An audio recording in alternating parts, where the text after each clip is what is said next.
Hello everyone, welcome back to this channel. We are studying class 11 physics.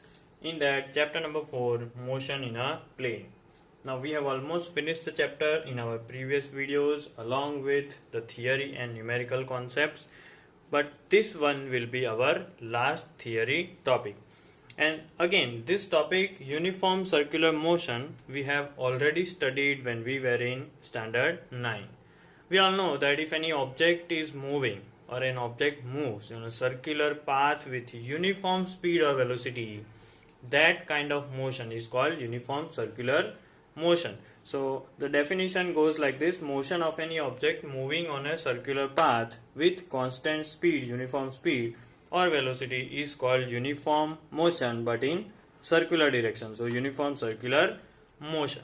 Okay, and we have initially discussed in standard 9 that few of the examples, like a piece of stone tied to a thread and when it is rotated in a circle, that again with uniform speed, that is an example, real life example.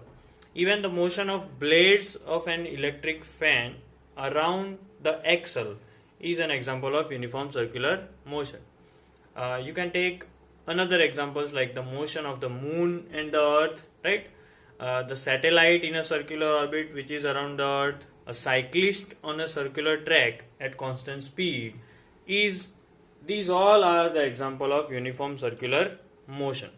So the definition, the concept and the examples were already clear. Now in this standard 11th topic of uniform circular motion, what we are going to do, we are going to revise all the important points related to this, and again we will derive an expression of centripetal acceleration. Now what is that, we will discuss. First of all, let us see that as shown in the figure, a particle is moving on a circular path, right? This circular path is having radius r, and I have taken two different instant of time where the particle is at point P first of all, and then at point Q after some time. So basically it is moving in this direction, and overall you can say in this direction. The center as shown is O. Okay, so at some instant of time the particle is at point P. You can see the radius, right, can also act as position vector. So now at P the particle is at point P, but the velocity's direction, if you see, is along the tangent drawn. Okay, so what will be the direction of velocity? It will be along this one, this red dotted line, v1. Okay, but now if after some time, if the object is at point Q, the velocity is towards this direction because the tangent is at this direction. So important point is that velocity's direction is changing at every point in this type of motion. If you are taking a point over here, you have to draw a tangent. So the velocity vector will be around this direction. Clear? Now, in the definition, you can see constant speed or velocity. So only if we talk about the magnitude of velocity, magnitude of v1 and magnitude of v2, also any other magnitude of velocity, that will be constant, that will remain constant. It will not going to change. So we have written that magnitude of velocity is constant, but the direction changes at every point. Now there is a contradiction over here.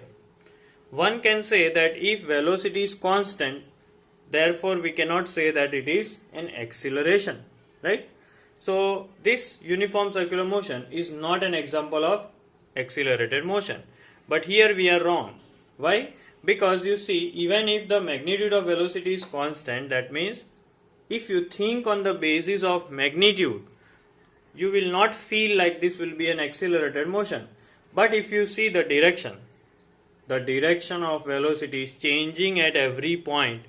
That is the reason why we can say that this is an example of an accelerated motion, right? Since the direction of velocity changes the motion of the particle, that is why it is said to be an accelerated motion. Clear?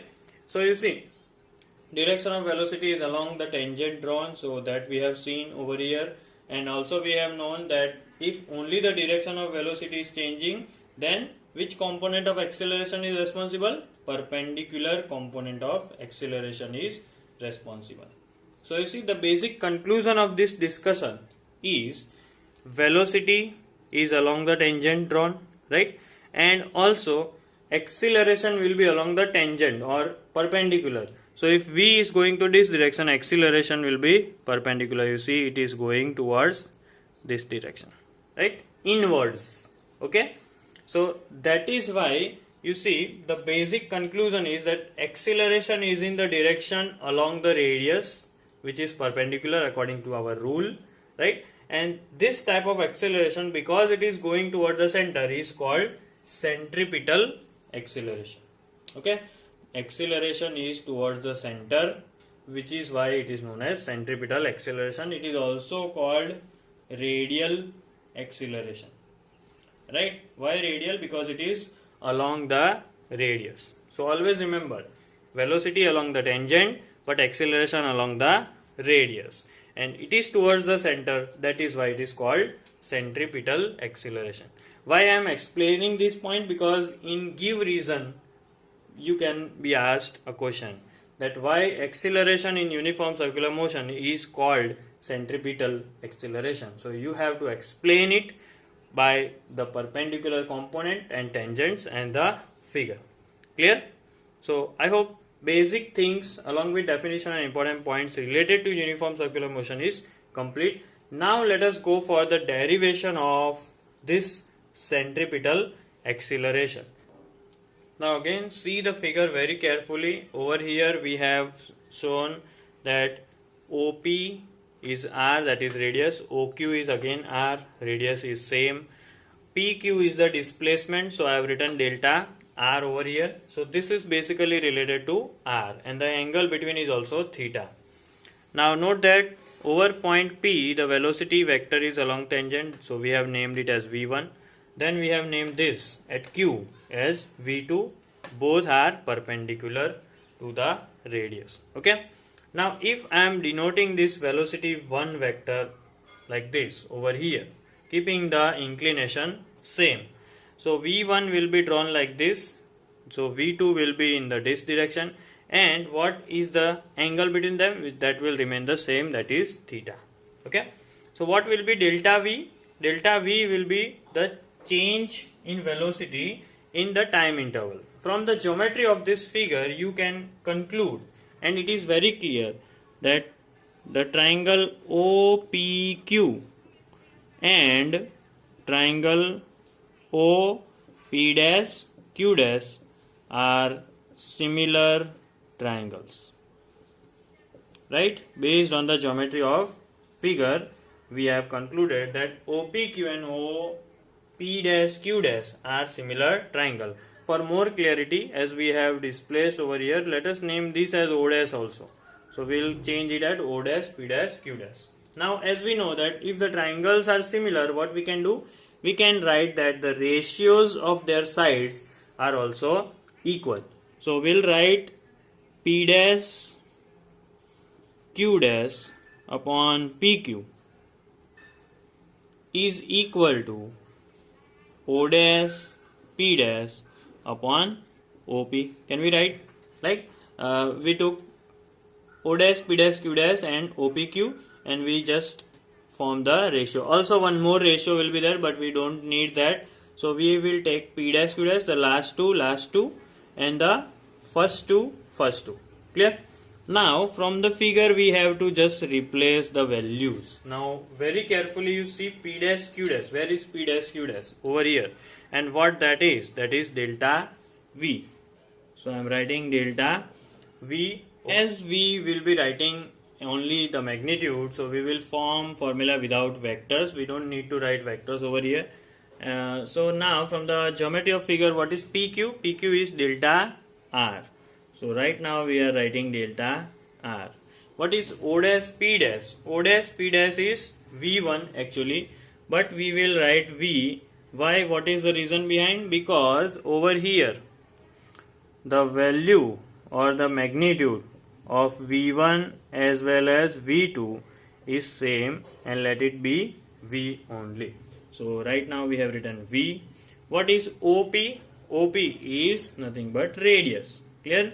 So from this, let us make the formula of delta V. So delta R will go over here. So delta V is equal to V by R into delta R. So is this clear? So up to here, this was the first part. Okay. Now let us go for another basic thing, that is average acceleration. Because we are dealing with acceleration, we are finding centripetal acceleration. So we'll start with average acceleration. And what is average acceleration? That is delta V by delta T, as this position is changed in delta T time. Now average acceleration is a delta V. What is delta V? We can write delta V as V into delta R. What we did, we just replaced this whole thing and delta T will be repeated. Okay. Now taking limit delta T tends to 0, the average acceleration will be converted into instantaneous acceleration. So that will be A. And which kind of acceleration this will be? It will be centripetal acceleration, because it will be moving around the center. So it is centripetal acceleration, and that will be limit delta T tends to 0 of V delta R upon R delta T. What it will become? All the deltas will become D, right? So V upon R, I am writing over here. So here it will be dr by dt, and that is nothing but acceleration. But we all know that what is dr by dt? Change in position upon time. That is nothing but velocity. So we will replace this in place of dr by dt. Finally, AC is V upon R into V. Okay?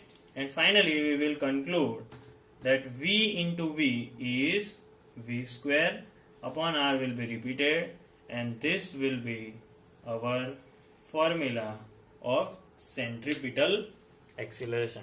Again, let me remind you, because the direction of acceleration is towards the center, due to this fact, this acceleration is called radial or centripetal acceleration. Okay. Now, what about the force responsible or corresponding to this acceleration? Right. If we talk about the force which is responsible or corresponding to this acceleration, so that will be centripetal force. Right. So we will denote it as Fc, and let us form the formula. What is force? Mass into acceleration.